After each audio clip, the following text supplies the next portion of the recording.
Amém. Louvado seja Deus. Amado irmão Edler, que bênção. Vamos iniciar a nossa reunião adorando ao Senhor, louvando ao Deus que nos resgatou, ao Deus que nos salvou. Eu queria pedir que o nosso irmão. É, é... eu ia pedir ele para orar. Eu vou orar então. Senhor, te louvamos na noite desse dia, te glorificamos porque tu é fiel e tu nos dá essa possibilidade de estarmos aqui nesse local, nesse momento, para aprendermos um pouco de ti, aprendermos mais sobre a tua boa notícia, a tua boa nova. Usa o professor mais uma vez, nos guarda, nos livra de todo mal. É o que eu te peço, que nos dê um coração intencionado a aprender de ti. Muito obrigado por tudo. Amém e amém. Vamos iniciar, então, com a leitura, que é bem rápida. Eu testei hoje, não dá mais de 6, 7 minutos, do texto que foi mandado para nós, que o título é Assim Começou a História da Boa Nova. Acompanha aí no seu texto.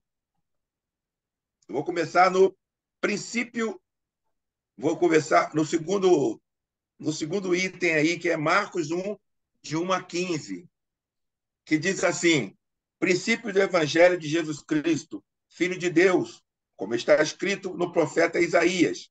Eis que eu envio o meu anjo ante a tua face, o qual preparará o teu caminho diante de ti. Malaquias 3:1. Voz do que clama no deserto, preparai o caminho do Senhor, endireitai as suas veredas. Isaías 43. Apareceu João batizando no deserto e pregando o batismo de arrependimento para a remissão de pecados. Para a remissão de pecados. E João andava vestido de pelos de camelo, e com um cinto de couro em redor da cintura, e comia gafanhotos e mel silvestre. E pregava dizendo: após mim vem aquele que é mais forte do que eu, do qual não sou digno de, abaixando-me, desatar a correia das suas alparcas. Eu, em verdade, tenho-vos batizado com água. Ele, porém, vos batizará com o Espírito Santo. E aconteceu naqueles dias que Jesus, tendo ido de Nazaré da Galiléia, foi batizado por João no Jordão. E logo que saiu da água, viu os céus abertos e o Espírito, que como pomba descia sobre ele. E ouviu-se uma voz dos céus que dizia: Tu és o meu filho amado, em quem me comprazo. E logo o Espírito o impeliu para o deserto. E ali esteve no deserto 40 dias, tentado por Satanás. Tentado por Satanás. E vivia entre as feras, e os anjos o serviam. E depois que João foi entregue à prisão, veio Jesus para a Galiléia, pregando o evangelho do reino de Deus e dizendo: o tempo está cumprido e o reino de Deus está próximo. Arrependei-vos e crede na boa nova. Esclarecimentos. Assim começou a história da boa nova, que quer dizer o seguinte: Jesus ensinou a boa nova. Isso já faz muito tempo. E todos sabemos que, com o passar do tempo, as pessoas não contam em detalhes o que lhes foi dito, ou porque esquecem algumas coisas, ou porque, na melhor das hipóteses, se calam sobre outras que não lhes interessam. E o que passa agora também com a Boa Nova é o que passa agora também com a Boa Nova ensinada por Jesus. Alguns a contam mal, porque não a conhecem inteiramente, se calam sobre algumas coisas, ou porque contam ao contrário. Por isso, o Evangelho diz que assim começou a Boa Nova. É preciso voltar ao início para ver assim, apenas assim, o que é a Boa Nova de Jesus. Essa notícia, tão boa, começou com a pregação de João Batista, que se apressou diante das pessoas, que se apresentou diante das pessoas para pregar o caminho de Jesus. Isto estava escrito desde o tempo dos antigos profetas, muitos séculos antes de Jesus nascer. João preparava o caminho de Jesus batizando as pessoas. Aquele batismo não era como o de agora. João punha as pessoas no rio e em seguida as tirava. Quando se põe alguém em um rio, pode acontecer duas coisas: banhar-se ou e lavar-se ou se afogar. O batismo de João, de Jesus, representava e queria dizer essas duas coisas: que as pessoas tinham de limpar-se do mal que havia feito e que cada um tinha de afogar-se e matar seu passado, a má vida que havia levado. A má vida que havia levado. O evangelho é sempre o começo. O evangelho é sempre o começo, ponto de partida para uma vida nova que quer ser melhor. O relato de Marcos diz que toda a província da Judéia e os de Jerusalém iam ter com João, ou seja, que as pessoas foram em massa das aldeias e da capital. Isso quer dizer que todas aquelas pessoas reconheciam que se portavam mal, causando dano umas às outras e cometiam muita maldade. Por isso, para remediar aquela situação, João se apresentou no deserto, quer dizer, não estava naquele ambiente mau. A Boa Nova não começou no templo, onde estavam os sacerdotes, nem na cidade, onde estavam os ricos e as pessoas com estudo. A Boa Nova teve seu começo, seu ponto de partida no deserto. João andava vestido como miserável e comia a comida dos mais miseráveis. A Boa Nova não começou onde estão as pessoas instaladas, é as que manejam o capital do mundo, ou os que dominam, ou os que querem dominar os demais. O que João pregava era isto: dizia para as pessoas que o batismo de Jesus era melhor do que o dele, porque o batismo de João representava a morte, afogar-se na água, mas o batismo de Jesus representava a vida, receber o Espírito. Naqueles dias, Jesus chegou ali. Jesus também foi onde João estava.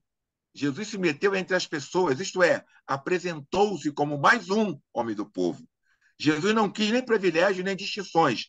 Decidiu viver como vive o povo simples, passando os mesmos apuros pelos quais quase todo mundo passa.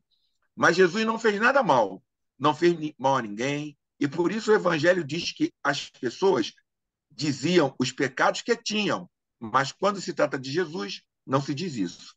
Quando Jesus se pôs no meio do povo e quando fez tudo o que o povo fazia, o céu se abriu e o Espírito veio sobre Jesus. E o Pai do céu disse: Tu és o meu filho amado em quem me comprazo. Estas palavras haviam sido pronunciadas por um profeta, Isaías 42:1, nos tempos antigos. Aquele profeta estava falando de um homem que tinha de vir ao mundo para fazer que no mundo houvesse justiça. Mas esse homem ia sofrer muito, e o matariam. Jesus aceitou um destino e um encargo, sofrer e morrer pelo povo para que no mundo haja justiça. E assim ninguém se sinta ultrajado ou maltratado. E logo o Espírito o impeliu para o deserto. Ali estavam o demônio e as feras e os anjos. Tudo isso não deve ser entendido ao pé da letra. As feras indicam que Jesus vai viver em um mundo onde vão querer matá-lo. O demônio indica o inimigo do homem, ou seja, tudo que causa dano e oprime o homem. A injustiça, a exploração e o mal. Os anjos e o mal. Os anjos indicam que Deus está do lado de Jesus. Depois que João foi entregue à prisão, o rei Herodes encarcerou João, porque aquele rei era um sem vergonha. E João lhe disse isso na cara. Por isso o rei o encarcerou e lhe cortou a cabeça. Veio Jesus para a Galiléia. Convém recordar mais uma vez que a Galiléia era a província dos trabalhadores do campo e dos pescadores. Os donos das terras e do comércio viviam na província da Judéia, principalmente na capital, Jerusalém. Jesus, portanto, foi para onde estavam os pobres, as pessoas exploradas, e ali começou a anunciar a boa nova. Jesus dizia isto: o reino está próximo. A boa nova de Jesus é que Deus vai reinar no mundo. Quer dizer que neste mundo se fará não o que interessa ao capital, é ao poder, mas o que interessa a Deus. E o que interessa exclusivamente a Deus, modelo de bondade de todos os pais, é que nos respeitemos, nos queiramos bem e nos ajudemos uns aos outros. Portanto, quando Jesus dizia: o reino de Deus está próximo, ele estava dando uma boa notícia. Por isso queria dizer que Deus vai estabelecer a justiça no mundo. Essa justiça significa que Deus vai defender os pobres e os humildes. Ele vai colocar-se do lado daqueles que não podem defender-se por si mesmo. Que isso é fazer justiça conforme as tradições do Oriente Antigo. Então, com o passar do tempo, o direito romano, em primeiro lugar, e o poder dos impérios da Europa depois sustentaram o quê? Fazer justiça, ou seja, na prática, defender a propriedade da forma como estão as coisas. Isso corresponde a defender os que têm poder econômico e político. Além disso, Jesus não quis impor a justiça pela força, como se ele fosse um militar ou político. O caminho que Jesus propõe para que no mundo haja justiça é diferente. Tens de mudar de vida e acreditar na boa nova. Por isso, nem mais nem menos, é o evangelho. Ter fé não é o mais importante que Jesus nos disse. O mais importante é viver de maneira a passar neste mundo contagiando-o de bondade e justiça, respeito e felicidade. Quem faz isso tem fé. Quem não faz isso, por muito que reze, não crê no evangelho. Perguntas. Hoje, Boa Nova é transmitida como Jesus transmitia no início, conforme se relata em Mateus 4, do 23 ao 25? O que sobra? O que falta? Pergunta 2. O que é mais importante na Boa Nova de Jesus? Pergunta 3. O que temos de fazer para que as pessoas vejam que o Evangelho é realmente uma Boa Nova? Pergunta 4. O que significa para você Boa Nova? E o que significa Evangelho agora? Amém, professor? Fique à vontade. Amém. Boa noite, meus irmãos. A graça e a paz. Para quem ainda eu não cumprimentei, um feliz 2024. Que Deus abençoe vocês, a família de vocês. Que a gente possa seguir mais esse ano aí nessa caminhada da teologia popular de Jesus. Eu não sei se vocês repararam, na leitura que o irmão Isaías fez, em nenhum momento se fala do evangelho com relação à vida após a morte. Isso é uma coisa muito interessante. Porque quando você hoje fala sobre a pregação do evangelho, o que seria pregar a boa nova? Para muita gente, a boa nova se tornou apenas a condição necessária para que os nossos pecados sejam perdoados e a gente possa viver com Jesus eternamente no céu. Para muita gente, o evangelho é isso. O que é pregar o evangelho? É chegar e falar assim, olha, Jesus ele morreu no seu lugar naquela cruz, e alguns outros até complementam dizendo, olha, e Jesus levou você também a morrer com ele ali. Então, se você acreditar nisso, você está salvo. E quando você está salvo, se você morrer, você vai viver eternamente com Deus. Só que aí cria um espaçamento muito grande, porque o que é apresentado aí na leitura bíblica de hoje é que o reino de Deus, como boa nova de Jesus, é um reino de justiça que se cumpre aqui na terra. Jesus ele veio trazer vida e vida e abundância aqui na terra. Ele não elimina a questão da vida após a morte, mas ele não despreza a vida aqui. Ele trabalha, ele trata da justiça aqui. Então, quando ele fala da boa nova, quando ele traz o reino de Deus, ele fala de uma coisa muito concreta para a nossa vida. Era isso que era a mensagem inicial de Jesus.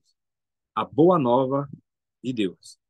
A boa nova de Deus, no relato bíblico de Marcos, como o nosso irmão Isaías leu, começa com a pessoa de João o Batista.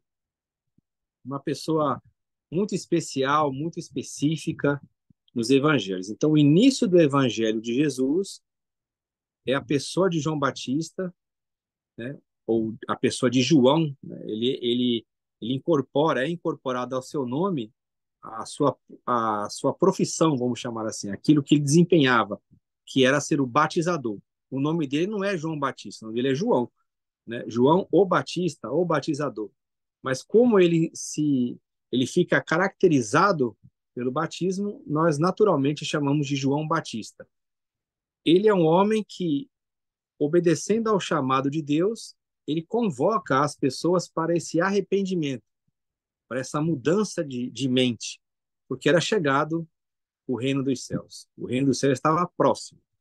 E quem se apresenta como esse anunciador verdadeiro e como a chegada do reino, no início ali do Evangelho de Marcos, é o próprio Jesus. E esse texto, que o irmão Isaías leu, ele é muito rico, porque ele é o relato mais breve que fala do início da Boa Nova, que fala da tentação e da morte de João. É uma sequência que Marcos coloca.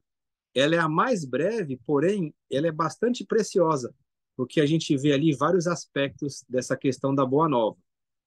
Então, João, ele se vê como alguém ali inferior a Jesus, como foi bem colocado aí no texto, porque ele exerce um batismo em águas, que representava ali uma purificação, um rito sacramental de purificação.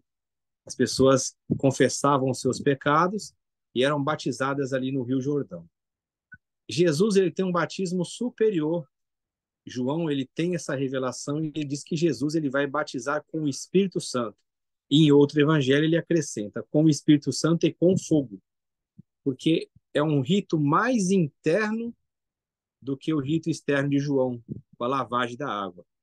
A lavagem que Jesus vai fazer é uma lavagem superior, porque ele vai conceder o Espírito Santo, que é a própria vida, é o Espírito de vida. E o texto, ele é bonito porque ele apresenta ali Jesus se encaminhando para ser batizado por João, para cumprir a justiça. É claro que Jesus, se nós olharmos na questão dos pecados, ele não precisava ser batizado por João, mas ele assume essa característica humana, essa identidade, e o texto ele é bonito. Por quê? Quando Jesus ele é batizado e ele sai das águas, né, o céu se abre. E aqui é uma manifestação divina, né? Quando a Bíblia fala o céu se abriu, é sempre uma novidade introduzida por Deus.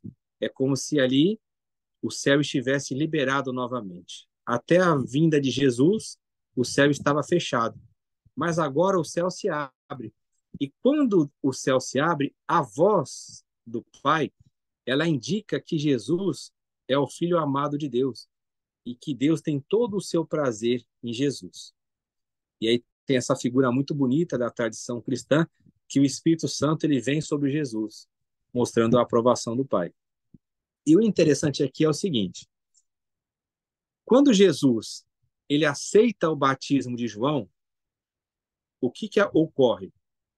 É uma identificação, por isso que houve aquele espanto de João, né? João ele usa um termo ali muito forte, né? O Evangelho para falar de João usa um termo muito forte, fala que João tentou impedir Jesus.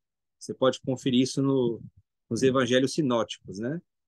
Você pode pegar ali esse texto de Marcos, que ele é mais breve, e depois você comparar com Lucas 4 e Mateus 4, que são prolongamentos dessa passagem do batismo. E o texto ali diz que ele tentou impedir Jesus. Esse termo impedir é muito forte. É como se ele se colocasse como um adversário de Jesus, né? Ele tenta impedir algo que é o projeto de Jesus, que é a identificação de Jesus com os pecadores. Então, quando o Espírito Santo vem sobre Jesus e ali Jesus ele não mais fica com João, é uma ruptura que Deus faz. Por quê? Quando Jesus ele aceita o batismo de João, o que está aparecendo para as pessoas? Que Jesus ele identifica que João seria o mestre, porque ele se coloca ali para ser batizado. E naquela época, o que significava isso? Que ele aceita o jugo de João, né? Que ele aceita o ensino de João. Então, Jesus se coloca numa posição muito humilde, uma posição de servo, uma posição de discípulo de João, que é o seu primo. Só que o Espírito Santo ele rompe com isso, né? Porque ao invés agora de Jesus seguir João, porque ele aceita o seu batismo, o que o Espírito Santo faz? Ele leva Jesus para o deserto. Ou seja, não importa mais a questão de João. E aqui em Marcos vai colocar que é depois da prisão de João que Jesus inicia seu ministério. Mas a ruptura, ela se dá ali. Quando o Espírito Santo vem, e é o Espírito que conduz Jesus para o deserto, o que o texto está mostrando? Que essa ligação com João, ela vai ser terminada ali. Jesus, embora ele aceite o batismo de João, ele se identifique com isso, a partir do momento que o Espírito vem sobre ele, não é mais o direcionamento de João que vai contar para a vida de Jesus. Agora é o direcionamento do Espírito. E o Espírito leva Jesus para onde? Para o deserto, para cumprir aquela jornada de ele ser tentado.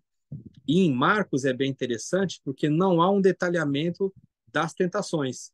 só se fala que foi esse período da tentação, mas não é igual Lucas e Mateus, que eles detalham as tentações que Jesus passa ali. Mas o ambiente em que a tentação ocorre é interessante, porque o texto vai dizer que Jesus estava entre as feras ali do campo. É uma clara referência a Adão. Né? Ele está entre os animais ali, é uma correlação que o texto de Marcos está fazendo com Adão, o homem que vivia entre os animais. Só que quando Adão foi tentado, Adão ele caiu, ele sucumbiu à tentação, e Jesus não. Então Jesus é a nova humanidade, é o novo Adão ali, que ele vence a tentação maligna e ele vai iniciar o seu ministério, que é um ministério que vai buscar os excluídos, os mais pobres, e ele vai trazer essa boa notícia. Quando João, aqui o texto já coloca que João está preso. Então Jesus ele começa seu ministério com João preso. E se você pegar, por exemplo, Mateus capítulo 11, vai surgir uma passagem ali muito interessante em que a maioria das traduções elas não traduzem corretamente a passagem. Quem aponta isso é um teólogo muito excelente na teologia bíblica, que é o Oscar Cullmann, que ele diz o seguinte, lá em Mateus 11, os discípulos de João, João estando preso, João manda um recado lá para os discípulos e fala o seguinte, olha, vai lá e pergunta se é ele mesmo que nós devemos esperar ou se vai vir outro, né? Se é ele mesmo o Messias ou se é outra pessoa. E os discípulos de João, eles vão até Jesus e eles trazem esse questionamento. Aí o que Jesus faz? Jesus fala, olha, vocês vão lá e digam para João aquilo que vocês estão vendo e ouvindo. E aí Jesus cita aquela passagem do profeta Isaías. Jesus, ele está curando, dando vista aos cegos, ele está abrindo os ouvidos dos surdos, abrindo os olhos dos cegos, abrindo a boca dos mudos, está fazendo as pessoas que não podiam andar, e está pregando o evangelho aos pobres. Aí o que acontece? Os discípulos de João, eles voltam lá para o cárcere e vão trazer essa mensagem para João. Mas aí Jesus fica com o povo. E aí Jesus vai falar acerca de João. Só que é muito interessante, não sei por qual motivo, o texto não foi traduzido como o Oscar Cullmann fala. Por quê? Você pegar Mateus 11:11, o que o texto lá apresenta? Fala assim, ó, dentre os nascidos de mulher, não apareceu ninguém, né, maior do que João. Mas o menor no reino dos céus, ele é maior do que João. Quando você lê o texto assim, o que você imagina? Olha, João ele não está na dimensão do reino dos céus porque ele está configurando ali o último profeta daquela geração do Primeiro Testamento. Então ele representa o fim da lei. Então ele não herda o reino. E no reino de Deus, a menor pessoa no reino de Deus é maior do que João. Só que se você parar para pensar, Jesus fala assim: dentre os nascidos de mulher. Ora, Jesus também nasceu de mulher. Então ele está falando nessa questão humana. Dentre a humanidade não surgiu ninguém maior do que João. Mas o menor é maior do que ele. Então, quem seria o menor no texto? Seria qualquer pessoa? Não. O menor ali para eles é o próprio Jesus, porque Jesus ele tinha aceitado ser batizado por João. Então, Jesus ele aceita dizer que João tinha uma posição proeminente, que dentre os nascidos de mulher ali, ele era alguém de muito valor. Mas aquele menor que ele aceitou ser batizado por João, ele é maior do que João no reino dos céus. Porque Jesus, mesmo cumprindo a justiça humana, ele traz algo superior que João não tinha. João ele falava na dimensão humana, mas a voz de Deus dizia: este é meu filho amado em quem me comprazo. Então, aquele que aceitou o batismo, ele aceita aquela designação e se coloca numa posição inferior a João, mas no reino dos céus, quem tem a primazia é Jesus. Então as pessoas deviam migrar agora do batismo de João para o batismo de Jesus. A gente vai ver tudo isso acontecendo nos evangelhos e até em Atos dos Apóstolos, onde você vê lá o Apolo, que ele era um homem poderoso nas escrituras, mas ele era versado somente no batismo de João. Aí aquele casal, Priscila e Áquila, eles vão direcionar o Apolo no caminho do Senhor, né? E em Atos 19 também, quando Paulo chega em Éfeso, ele encontra ali alguns discípulos que só conheciam o batismo de João. E aí Paulo pergunta, mas vocês não conhecem o Espírito Santo? Aí eles falam, nós nem sabíamos que tinha Espírito Santo. Aí Paulo vai lá e começa a explicar. Então, o início da boa nova de Jesus é uma vida no Espírito que ela vem trazer a justiça. Então, a partir disso, todas as nossas relações elas são modificadas. Toda a nossa forma de enxergar o mundo ela é mudada. Por quê? A gente passa a viver através desse Espírito que conduziu Jesus em toda a sua vida. E também a gente pode ouvir, pela graça de Deus, você também é meu filho amado, em quem eu tenho o meu prazer. É isso que é a boa nova de Jesus. É trazer uma notícia de que as injustiças, de que tudo aquilo que amarra o homem, que coloca o homem numa opressão, numa injustiça, que coloca o homem para baixo, que coloca o homem como escravo, tudo isso acabou. O reino de Deus chegou. O reino de Deus é superior a qualquer reino humano, a qualquer ideologia política, a qualquer ideologia religiosa. O reino de Deus é a manifestação plena da pessoa de Jesus. E Jesus é maior que João, maior que Abraão, maior que Moisés, porque ele é o Filho de Deus. E essa boa nova é uma notícia que nos torna filhos de Deus. Não porque nós mereçamos, mas porque Jesus, ele trouxe isso para nós. Ele trouxe o verdadeiro significado da humanidade. Ele veio dizer que nós estamos livres, que nós podemos viver, fazer o bem e nos alegarmos em Deus. Então, é por aí que a gente tem que caminhar pela teologia popular de Jesus. O reino de Deus chegou, acima de qualquer colocação que a gente possa fazer, acima de qualquer ideia. O reino de Deus, ele é a manifestação do amor de Deus na pessoa de Jesus. Amém? Passar para o irmão Isaías.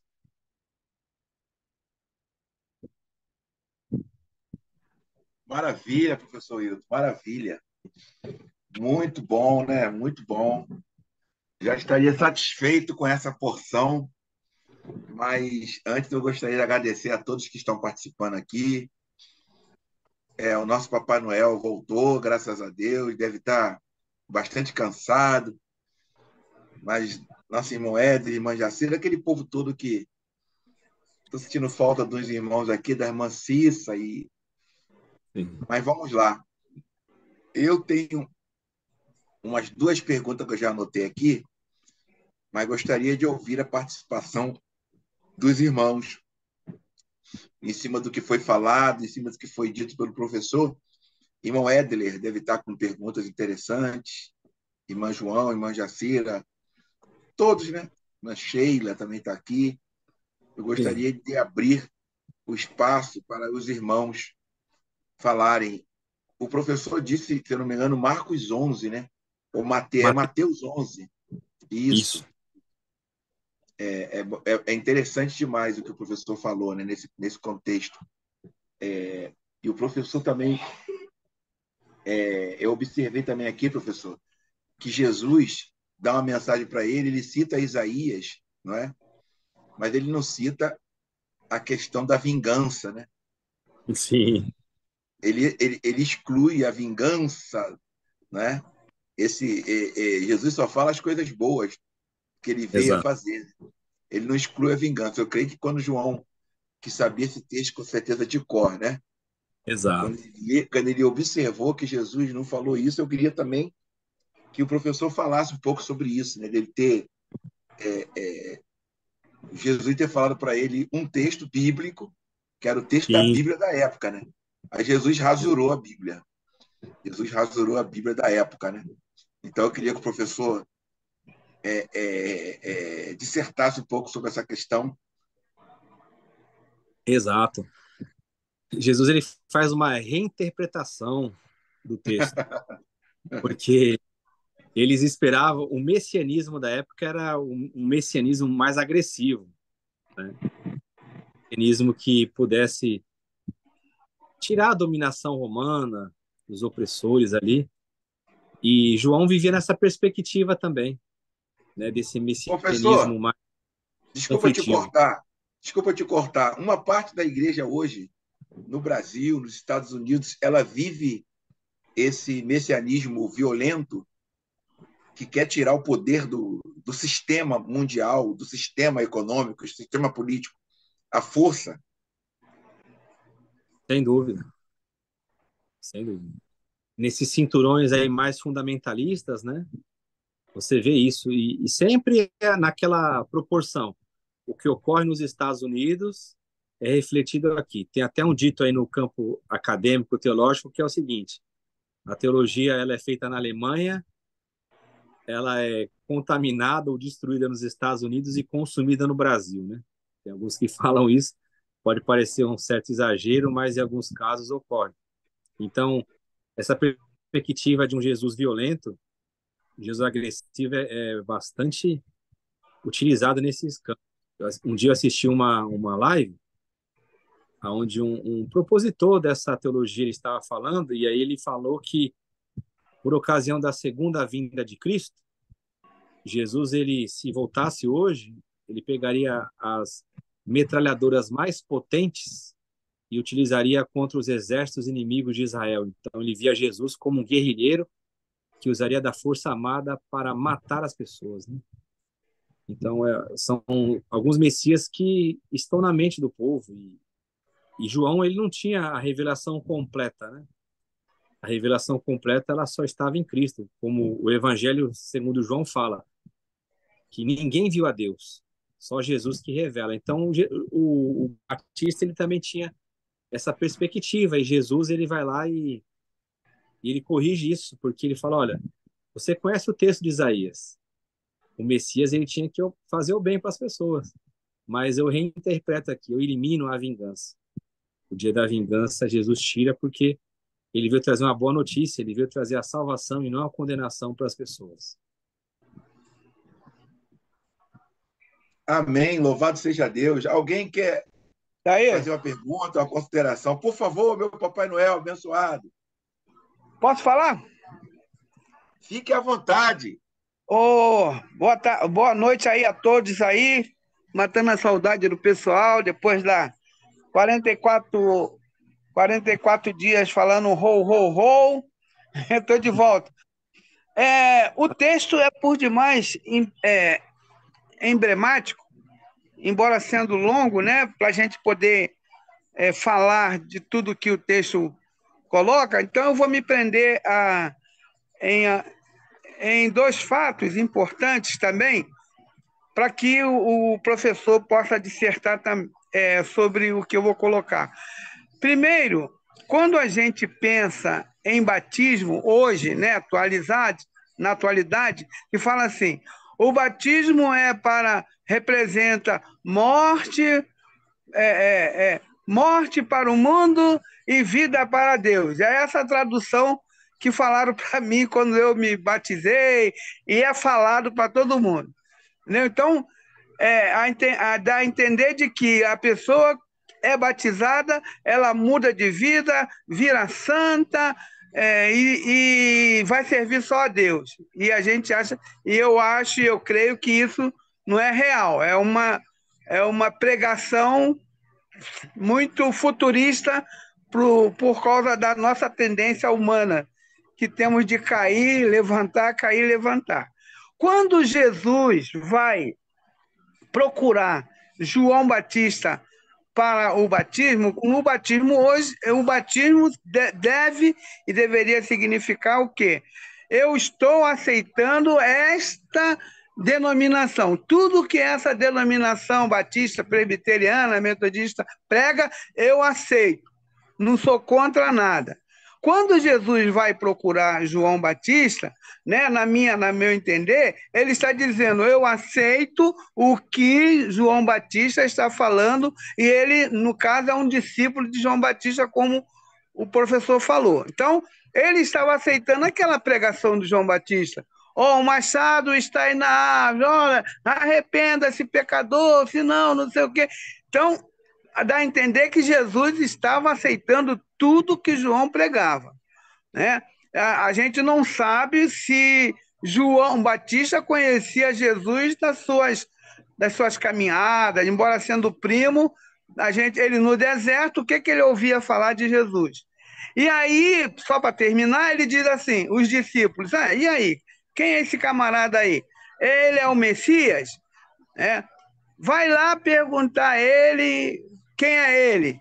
E aí Jesus vem e apresenta uma característica de Messias, de curador, daquele que cura, né? Olha, diz para ele que eu expulso demônio, diz para eles que eu curo o cego. Então Jesus muda toda a característica do Messias que eles estavam esperando. E aí, quer dizer, eu fico por aqui, professor e irmãos, para que o professor possa falar um pouco sobre essa minha dissertação aí, que não é teológica, é só pensamentos vagos. Sim, eu vim aqui para pegar um material para vocês olharem. É bem interessante essas colocações, como sempre, né, que o irmão João faz. O que eu vi sobre essa questão de aceitar isso mesmo, Jesus ele aceitou ali o Batista como um mestre. Se você ser batizado era você aceitar o ensino. E falado exatamente isso, que é o Espírito Santo que ele rompe, né? Essa voz do céu que rompe. O Espírito Santo, então, ele faz uma separação ali, porque o Espírito Santo, ao invés de conduzir Jesus para ele seguir o caminho do Batista, o segmento do Batista, ele leva Jesus para o deserto para Jesus seguir o próprio segmento dele, para ele dar prosseguimento àquilo que o Espírito Santo iria conduzir a Jesus. Então, ele vai para o deserto por quê? Porque rompe com essa questão de João. Essa questão do messianismo, eu vou deixar esse livro aqui indicado para vocês, é um lançamento aí da Loyola junto com a FAGE, né, que é a Faculdade Jesuíta de Teologia e Filosofia, é de uma autora, Rita Maria Gomes. Jesus, quem é? O Messias diferente. Então, ela trabalha essa questão de Jesus no Evangelho segundo Marcos, e ela aponta exatamente isso, as perspectivas messiânicas que haviam sobre a pessoa de Jesus.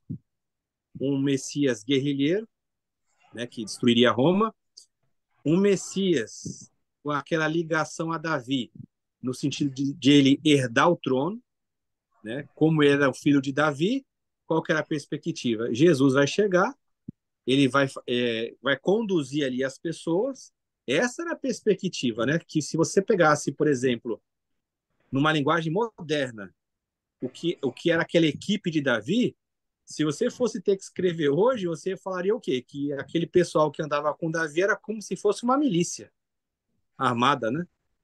E aí o que o pessoal achava? Quando Jesus ele ia regimentando pessoas, o que falava? Ó, ele é o novo Davi. Ele vai reunir esse pessoal, ele vai preparar esse pessoal para tomar o poder. Aí ele vai assumir o reinado. Mas ele era um Messias diferente, que passou assim oculto em todo mundo. Ninguém conseguia entender esse messianismo de Jesus. Então, a gente pode dizer, sim, que com a chegada do reino de Deus, essa reinterpretação que Jesus coloca, ele faz, no seu próprio ser, uma leitura totalmente diferente do que era o Messias. O próprio João, lá, João Batista no Evangelho segundo João, ele é questionado se ele é o Messias. Ele não aceita nem ser comparado a Elias, né?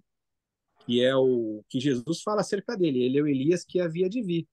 Mas no Evangelho segundo João, o João Batista, ele não aceita nada, ele só aceita que era uma voz que ele clamava e ele indicava o Cordeiro de Deus.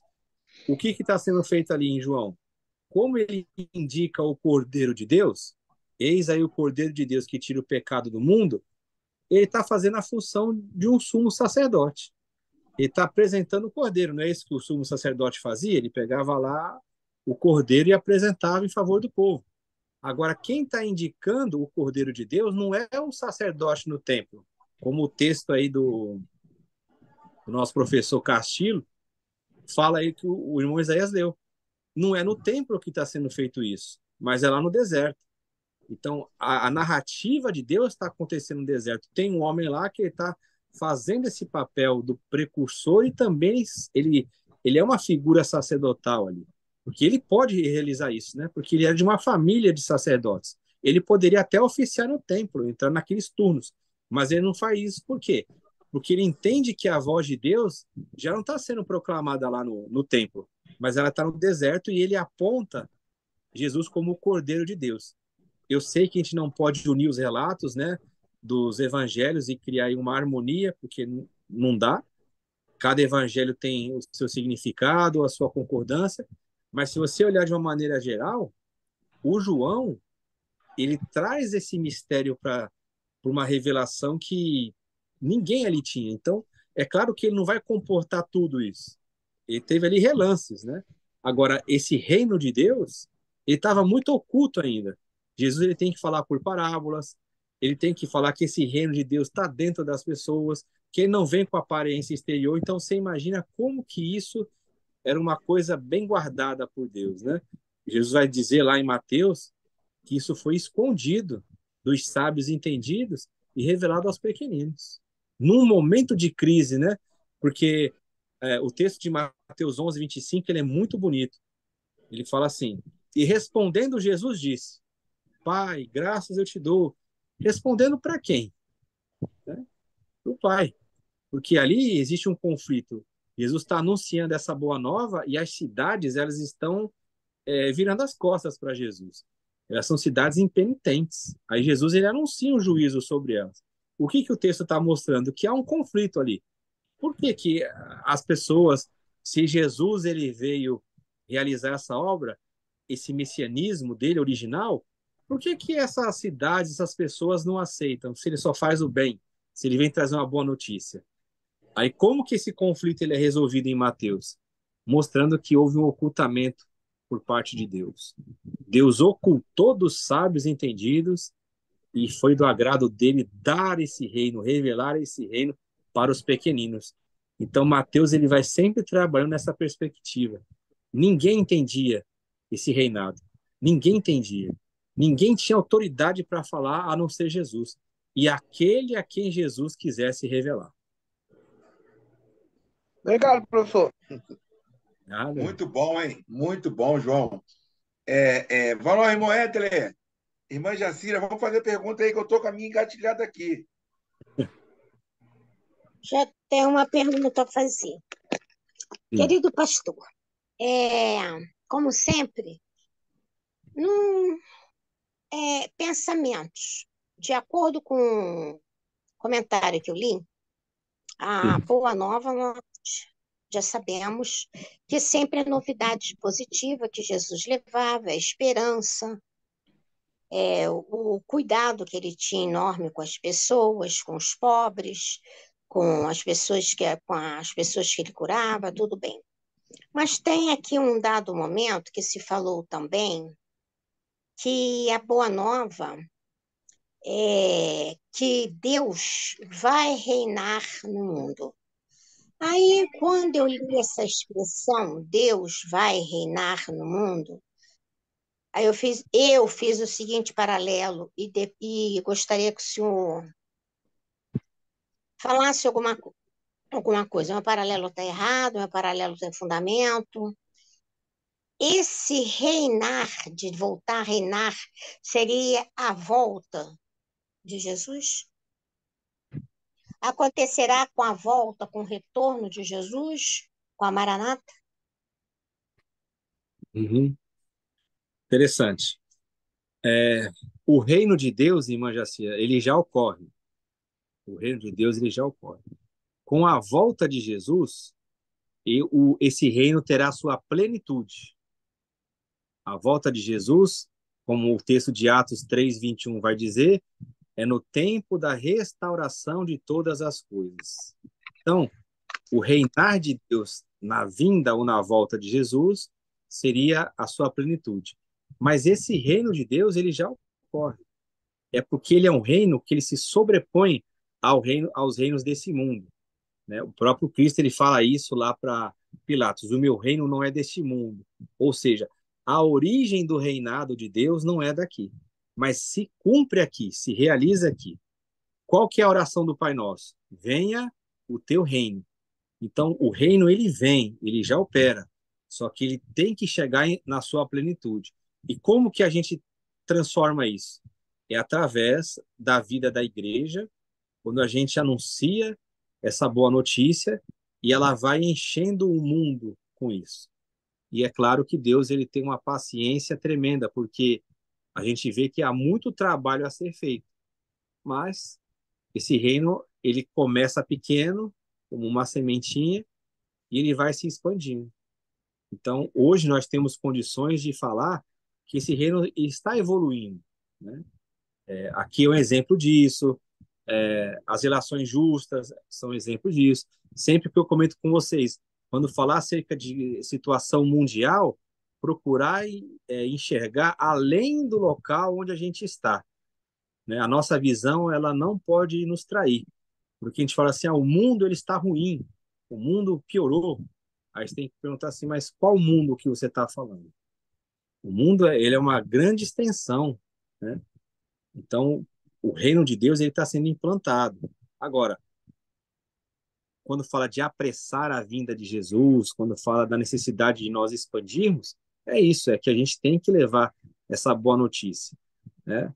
Você vê que não é uma tarefa muito fácil, que nós temos oposição. Tá aí o exemplo, recentemente vocês têm visto aí nas redes sociais, perseguição ao padre Júlio, por exemplo, que é um homem que procura fazer aquilo que Jesus mandou, você vê que a oposição é firme.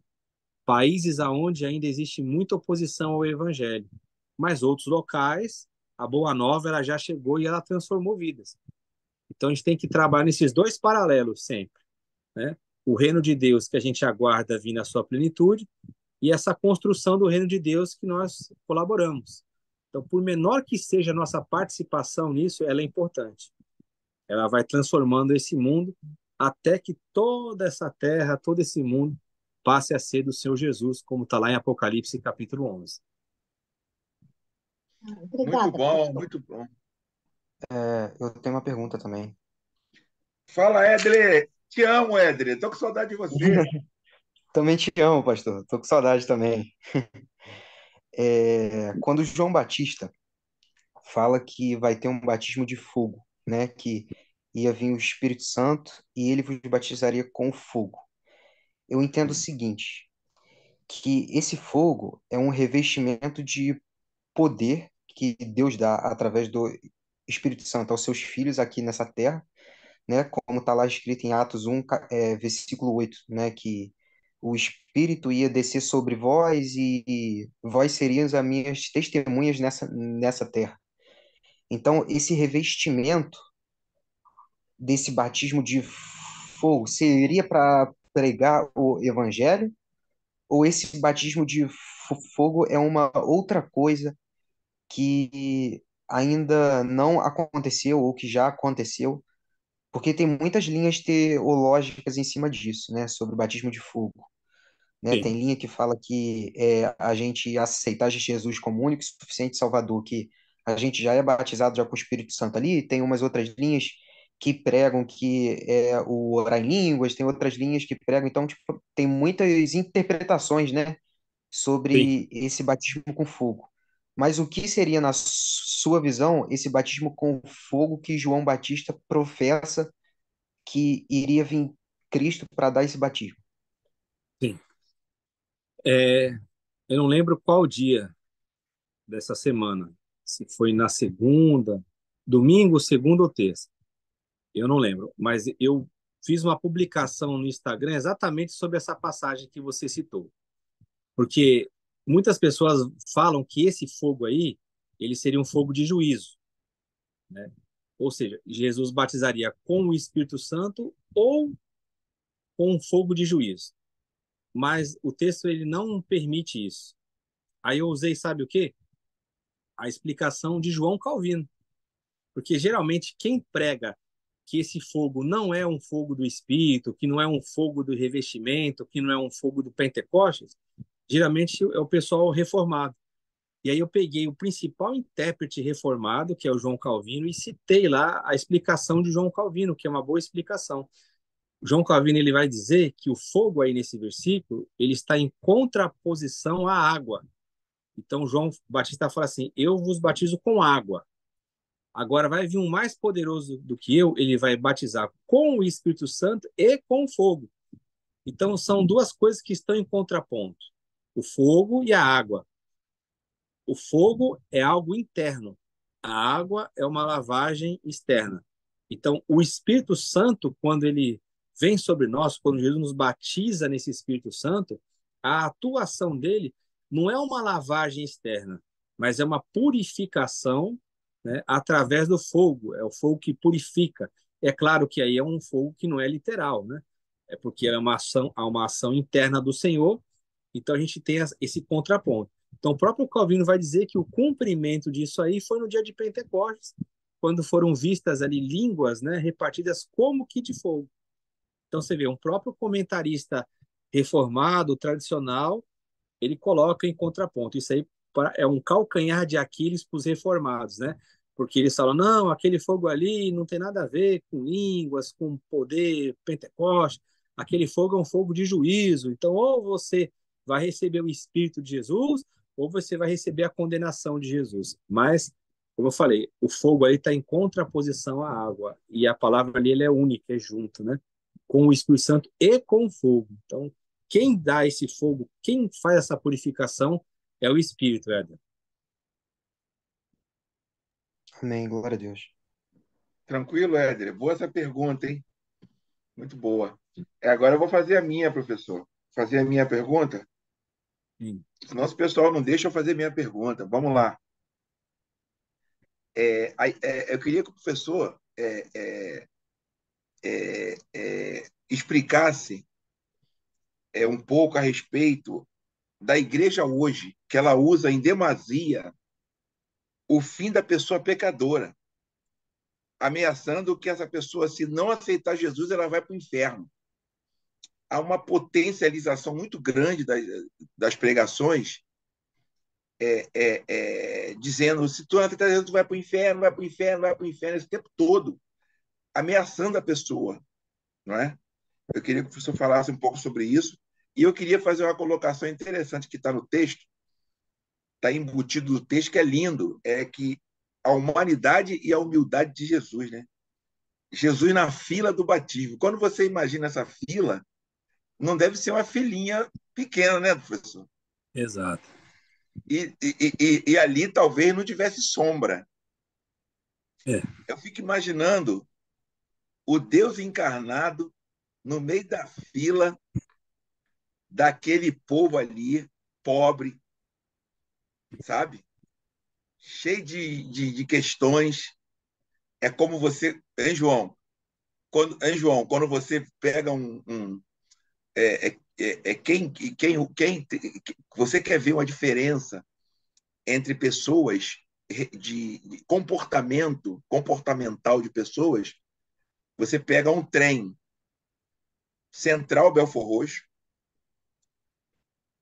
ou então você pega um trem Central Deodoro. É literal tanto o tratamento que a Supervia dá para os usuários,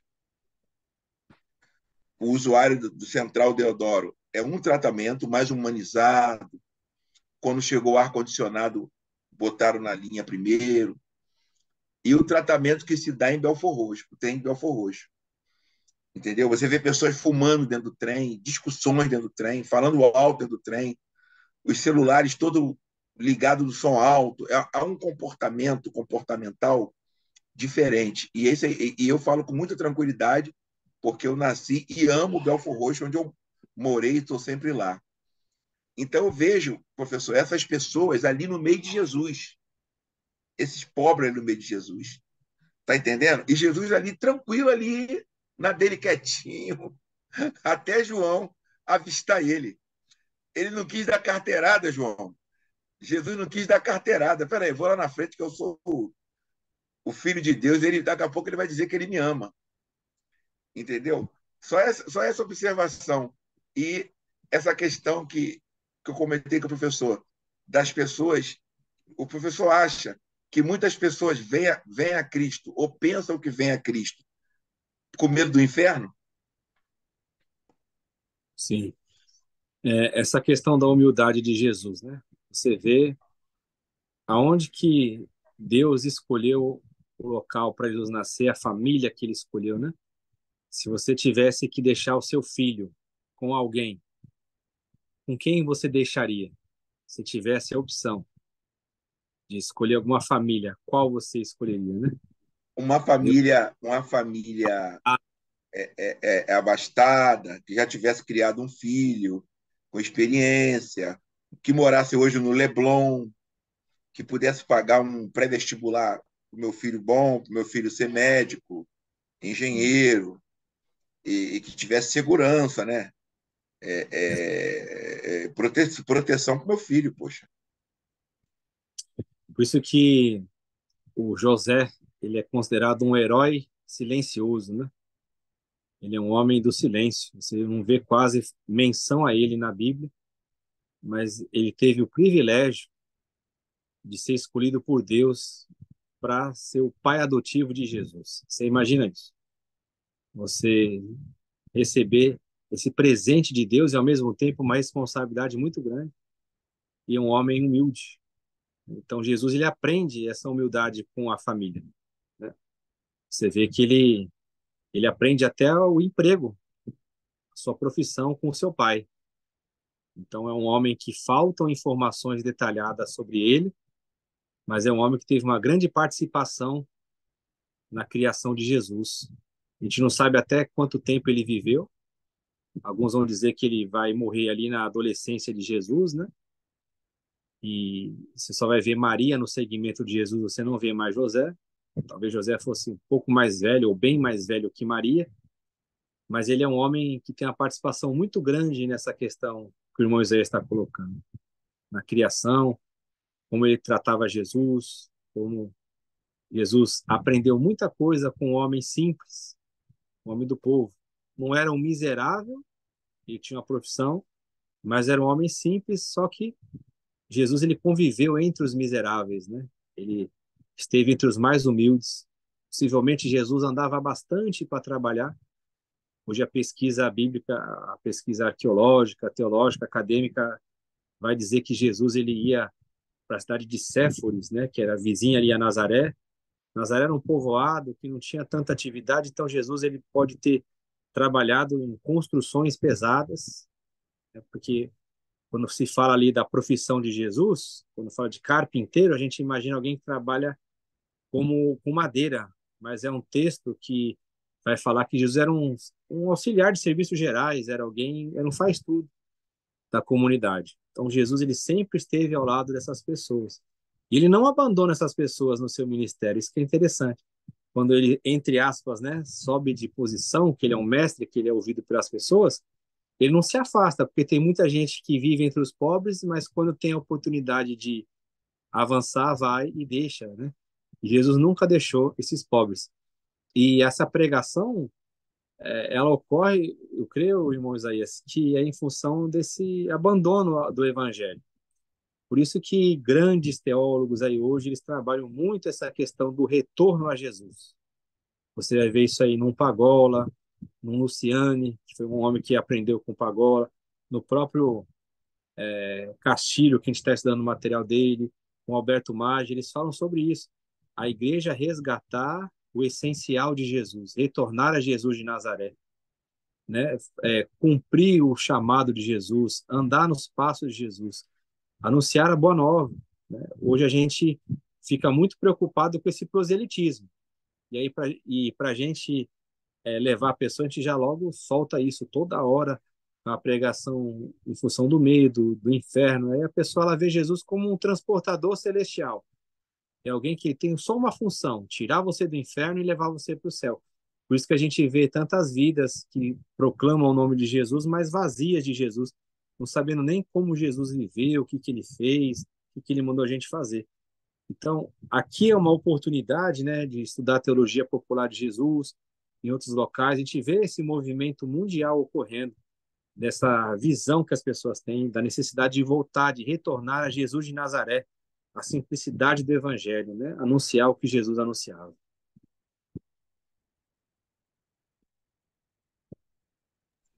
Cara, muito lindo isso, muito lindo, muito lindo. Poxa, igual a gente brinca aqui, dá vontade de falar um mistério, Pimenta. Pimenta não vai perguntar nada hoje. Carlinhos chegou aí, ó, Carlinhos Estevam. É, por favor, Pimenta. Que coisa linda, né, Pimenta? Eu vi que tu deu uma Uma sapateada. fugidinha, pegar minha filha no ponto, Eu vi que você deu acabei uma de chegar, sapateada mas eu nessa peguei esse aí. finalzinho aí. Pera, Fala, agora foi. Estevam, quer perguntar? É o Carlinhos. É o Carlinho? Só Ou que tá ouvindo, ele está só ouvindo. Irmã Sheila está quietinha. Missionária Sheila está quietinha.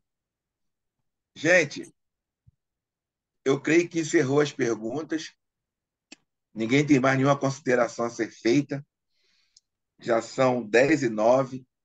Só queria lembrar os irmãos que não esqueçam de abençoar a vida do nosso professor, com aquela oferta.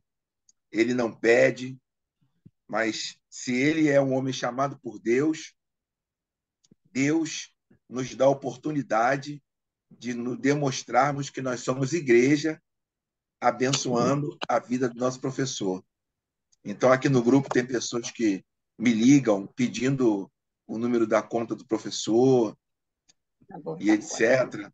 Entendeu? Então, eu louvo a Deus pela vida de vocês, que vocês continuem abençoando a vida do nosso professor, porque ele trabalha para o reino. Pode falar, irmã Jacira, quer falar alguma coisa? Que tá aberta Sim, aí. sim, sim. Por favor. A pergunta número um. A pergunta número um eu tive dificuldade de responder. Olha bem, escuta. Hoje, Boa Nova é transmitida como Jesus transmitia no início, conforme se relata em Mateus 4, de 23 a 25. Aí, claro que eu coloquei não. Aí vem depois, o que sobra, o que falta. Aí eu fiquei pensando, mas não consegui responder, nem o que sobra, nem o que falta, porque eu fiquei perdida no que quer dizer sobra o quê, falta o quê. Porque minha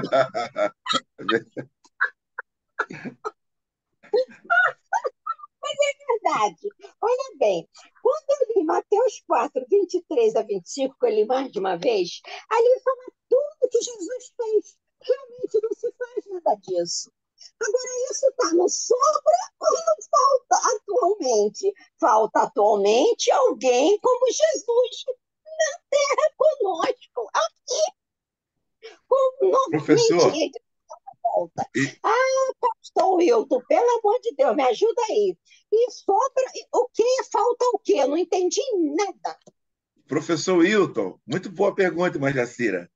O professor é bastante didático, mas se eu pudesse resolver, se eu pudesse responder e faltasse, sabe na prova, quando está acabando o tempo da prova, que você tem que responder, eu diria que o que sobra, doutrinas do homem, e o que falta, o Jesus da Bíblia.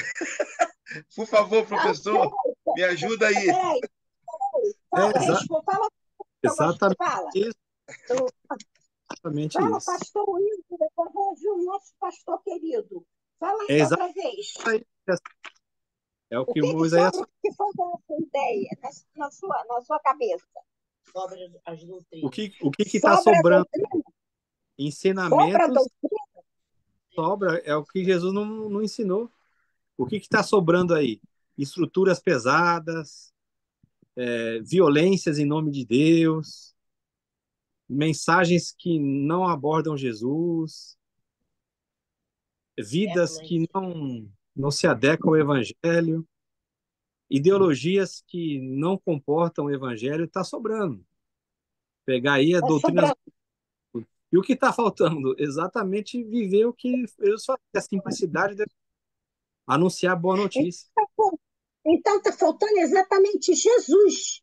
Porque Exato. o que ele fazia? Ele curava, tirava os demônios, fazia aquilo tudo concomitantemente, não fazia aquilo separado, não. E eu nunca vi ninguém fazer nada disso. Bom, bem dizer que eu tenho pouco tempo, mas eu nunca vi. Aí falam os pastores aí que tem muito tempo. Vocês já viram isso? Fazer tudo isso ao mesmo tempo? Ressuscitar morto, como é que se diz? Tirar demônio, curar surdo, curar cego, curar mudo, tudo ao mesmo tempo. Isso, então é onde eu falo, falta o quê? Falta Jesus. Falta Jesus, para mim falta Jesus. É isso, pastor. Então, irmã Jacira, o corpo de Cristo ele é muito extenso hoje, né? Então, nós temos vários membros e é um corpo vivo, ele funciona. Então, pode ser que não numa pessoa que ela faça tudo isso, como Jesus fez quando ele estava encarnado, mas na multiplicidade de membros.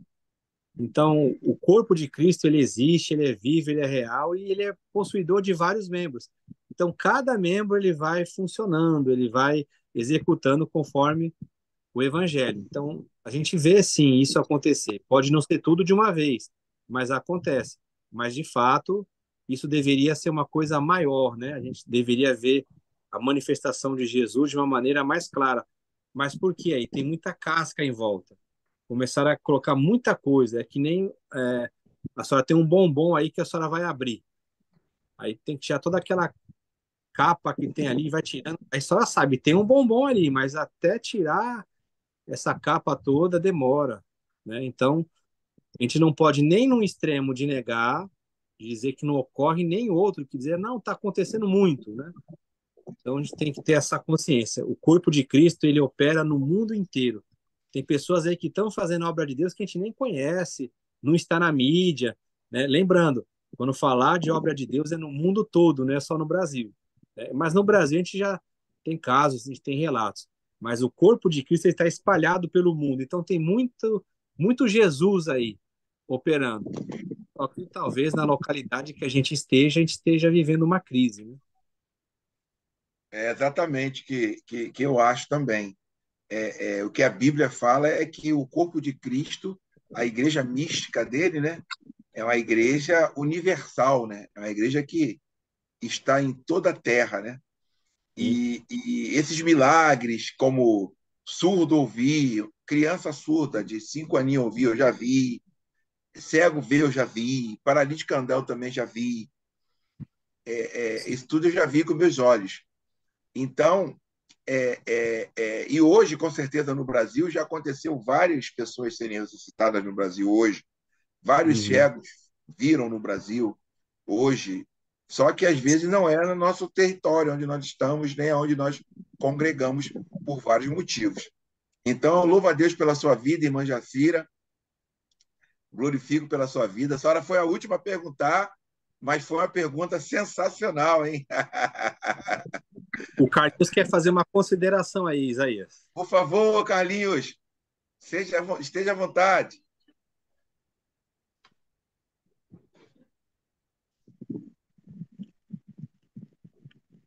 Ele está botando aqui, ó. Ouvindo Ed René, muitas pessoas vão para a igreja por medo, culpa ou ganância. Isso procede? Ele coloca muito bem essa questão, né? Porque é a filosofia religiosa, ela trabalha nesses pontos que são colocados, né? Procede sim. A religião, ela depende disso. O evangelho, ele traz a libertação, ele traz a vida. O evangelho, ele é uma boa notícia. Mas quando você coloca isso dentro da religião, tem até o Glênio Paranaguá que ele fala que a religião é uma bandeira do inferno, né? Que ela tenta substituir o evangelho. Aí você vê pessoas que elas procuram Deus por todos esses motivos. Se você chegar para uma pessoa dessa e falar assim, olha, não é Deus que dá, mas é uma pedra, é um outro ser, com certeza essa pessoa ela vai se identificar com isso, porque ela não está, de fato, na boa notícia de Jesus, né? Ela não quer viver dessa forma que Jesus trouxe. Ela quer uma coisa egoísta, onde ela possa oferecer ali uma barganha, onde ela possa ter algo em troca. E aí, como que você vai segurar a pessoa dessa? Por medo. Você fala, ó, se você não tiver no nosso grupo aqui, se você não contribuir e tal, você vai para o inferno. Aí você começa a colocar uma série de coisas que vão levar essa pessoa para o inferno. O que ela vai ter medo? Sem dúvida. Amém. Amém, professor. Muito boa essa resposta. Obrigado, Estevão. Gente, então vamos terminar a nossa reunião, louvando a Deus pela vida do professor, pela vida dos irmãos que participaram, conclamando aos irmãos a viverem esse evangelho aí de chamar pessoas para participar conosco. Vamos militar aí nesse conceito de chamar pessoas para participar, divulgar aqui os estudos da internet. Entra lá no grupo Aprendizado Bíblico, Edler. Aprendizado Bíblico. Entra lá e divulga o material para os amigos e tal, para que eles possam ser convencidos pelo Espírito Santo a participar. Vamos terminar orando, agradecendo a Deus pela vida, pela nossa reunião aqui.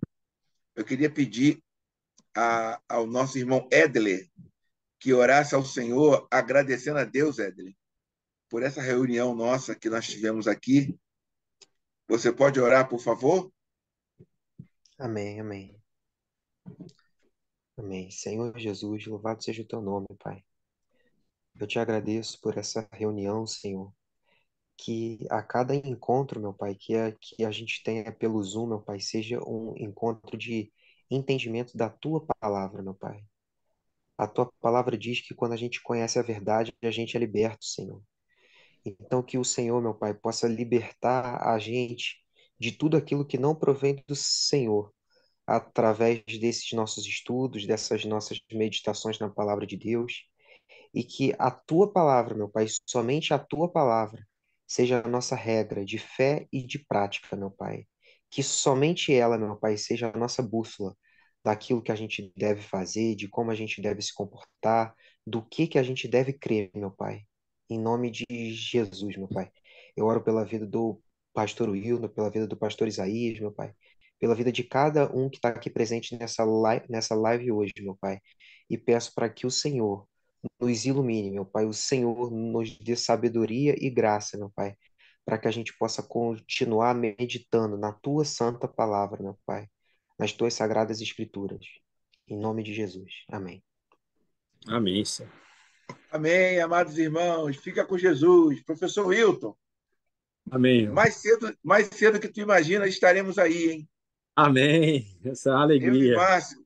Quando o João estiver no Rio, vou levar o João aí. Quando o João estiver no Rio. Para Vai João ser uma fazer uma comida boa. Para João fazer uma comida africana aí. Valeu, João. maravilha. Fazer uma comida boa.